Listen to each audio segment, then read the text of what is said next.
नमस्कार, मैं Ravi Shukla KRC times के हिंदी समाचार बुलेटिन में आपका स्वागत है। केंद्रीय वन और जलवायु परिवर्तन मंत्री भूपेंद्र यादव ने COP27 इजिप्ट में मैंग्रोव अलायंस ऑफ क्लाइमेट के शुभारंभ के अवसर पर संबोधित किया।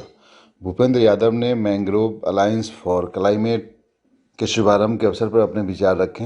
यह कार्यक्रम शर्म अल शेख इजिप्ट में हो रहे COP27 से आयोजित किया गया था।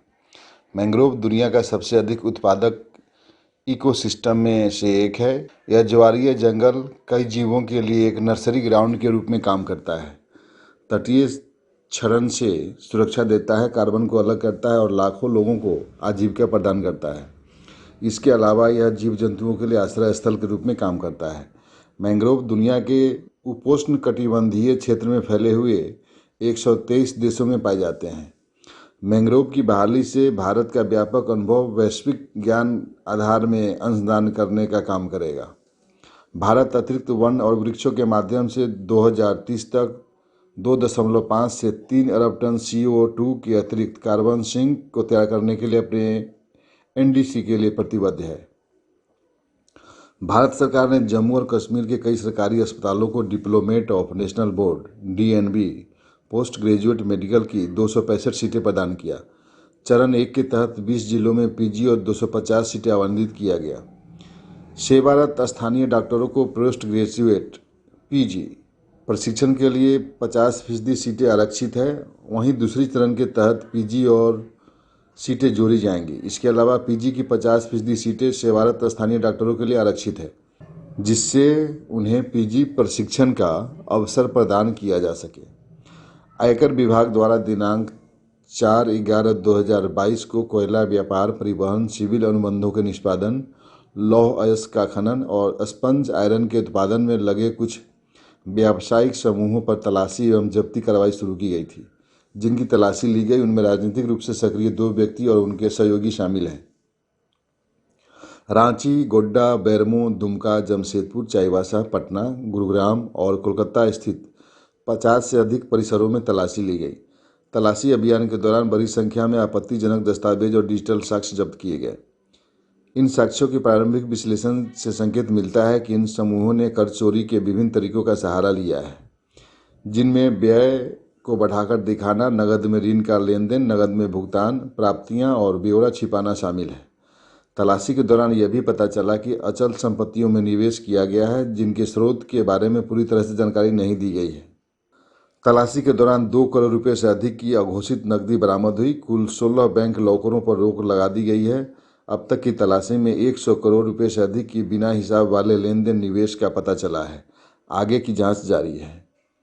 खनिज अन्वेषण के लिए 13 निजी एजेंसियों को मान्यता वर्ष 2021 में खान एवं खनिज विकास नियमन अधिनियम में हुए संशोधन के आधार पर खनिज सेक्टर में अन्वेषण के लिए QCI नोवेट द्वारा प्रत्ययन मिलने के बाद अब निजी एजेंसियों को भागीदारी भी संभव हो जाएगी। अब तक 13 निजी एजेंसियों को मान्यता दी जा चुकी है और केंद्र सरकार ने इसे अधिसूचित भी कर दिया है। खनिज अन्वेषण में संलग्न सरकारी एजेंसियों की कुल संख्या 22 हो गई है।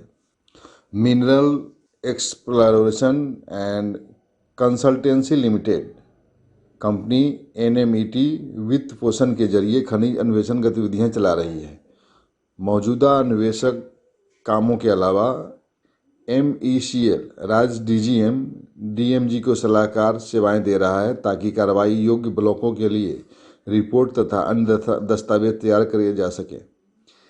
MCL राजस्थान के पश्चिमी भूभाग में पोटाश भंडार के आवश्यक अध्ययन के लिए राजस्थान सरकार के साथ मिलकर काम कर रहा है। भारत ने इनबाउंड पर्यटन की भरपाई में तेजी लाने के लिए लंदन में वर्ल्ड ट्रैवल मार्केट 2022 में भाग लिया। सचिव पर्यटन और UK में भारत के उच्चायुक्त ने WUTM 2022 में भारतीय पवेलियन का उद्घाटन किया। WUTM के भारतीय पवेलियन में 20 से अधिक प्रतिभागी हैं। इस वर्ष की प्रदर्शनी का विषय है यात्रा का भविष्य अब शुरू।